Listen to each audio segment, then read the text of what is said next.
नमस्कार, मैं हूं आचार्य राजेंद्र तिवारी और आप देख रहे हैं संस्कारशाला।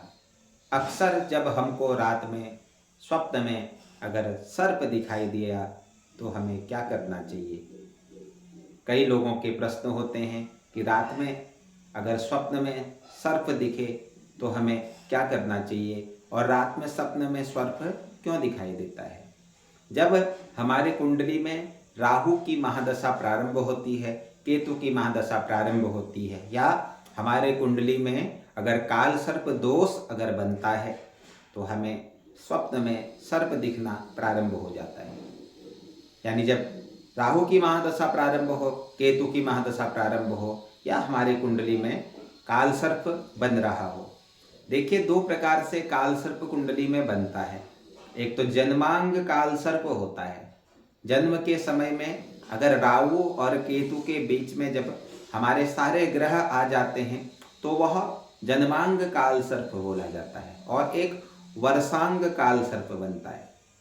हम आपको बताएं कि जब हमारा वर्ष परिवर्तित होता है तो वर्ष परिवर्तित होने के पश्चात भी हमारे जो ग्रह हैं वह ग्रह अपनी पोजीशन बदलते हैं।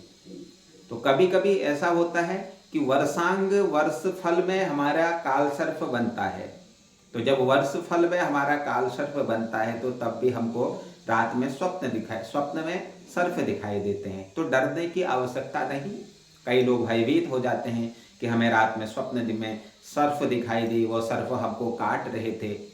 तो इसके लिए हमने क्या करना है, हमने अगर इस दौरान हम शरीर में नीले रंग के वस्त्र धारण कर रहे हों, भूरे रंग के वस्त्र धारण कर रहे हों, या काले रंग के वस्त्र धारण अगर हम कर रहे हों, तो इस दौरान हमने शरीर में ये तीन रंग के वस्त्र धारण नहीं करने हैं। और करना क्या है, हमें प्रातःकाल उठ करके स्नान कर लेना है, और स्नान करने के पश्चात हमने एक स्टील के लोटे में थोड़े काले रंग के तिल डाल लेने हैं।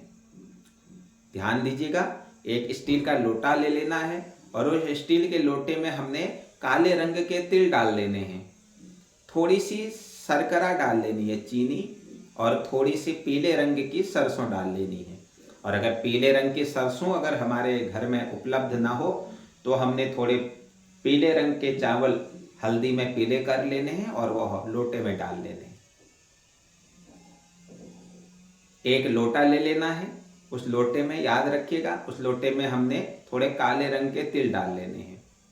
काले रंग के तिल के साथ साथ उसमें थोड़ी शर्करा चीनी डाल लेनी है, और थोड़े पीले रंग की सरसों हमने लोटे में डाल लेनी है। पीले सरसों नहीं हो तो पीले रंग के चावल भी आप डाल सकते हैं। उसके बाद उस लोटे में हमने थोड़ा गंगाजल डालना है। थोड़ा गंगाजल हमने उसमें डाल लेना है, और फिर उस लोटे को हमने जल से पूरा भर लेना है।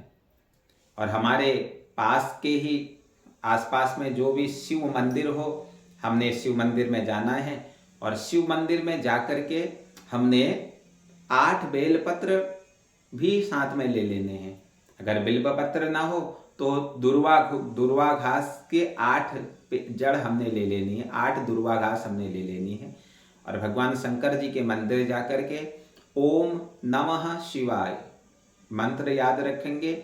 ओम नमः शिवाय इस मंत्र को बोलते हुए हमने भगवान शंकर पर वह जल अर्पण करना है।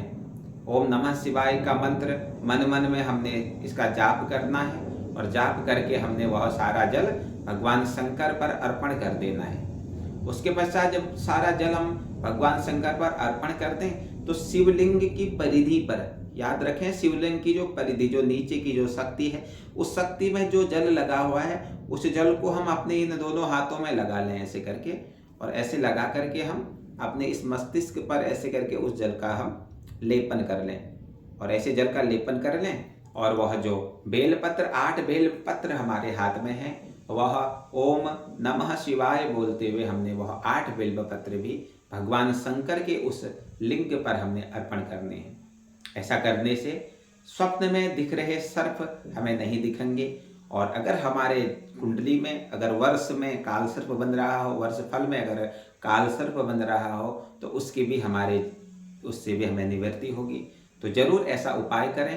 रात में अगर स्वप्न में सर्प दिख रहे हैं तो भयभीत होने की आवश्यकता नहीं है, क्योंकि शास्त्रों में हर एक के कुछ ना कुछ उपाय बताए गए हैं। अगर हम इन उपायों को श्रद्धापूर्ण तरीके से करते हैं तो हमारे जीवन में लाभ मिलता है। जय माता दी।